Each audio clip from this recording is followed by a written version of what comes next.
they took the stones from one side of the church to build the then Church of Ireland, which was built in, as I said, in 1830. The history of this church is, when we were going to school long ago, the small window here is when the organ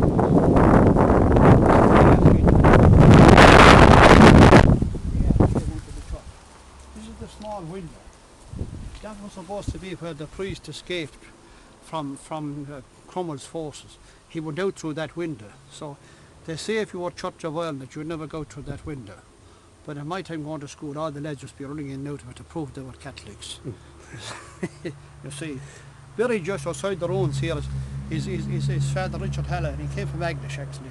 I think he was a Franciscan. He lived in Barnagowl with the people in Barnagowl. And he was buried here in 1799. He's aged 90 years. His stone is just outside the ruins here. And yeah, there were no Church of Ireland here before then, but the old church here for St. Nicholas was across the road in the townland of Mota, I suppose. And when they rebuilt this, that was Tetch.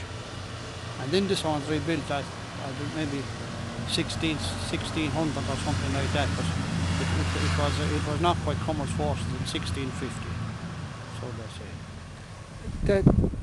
That was the early church there, is it? No, that's the ruins of the Church of Ireland that was built in 1830s. Oh, right. This is the ruins of the old church. Ah. This one. But when this church was knocked by Cromwell's force, well, it was, but they probably only took the roof off it and damaged it. But it was standing then for years after, until the 1830s. And when they built the Church of Ireland here in the 1830s, they took that wall that was out there and the wall coming in where the door was. See? So Yeah. there's an unusual arch in that, I think. There's something in Canon Powell's book about that. It's a very rare arch, I think, for a country church. Very rare.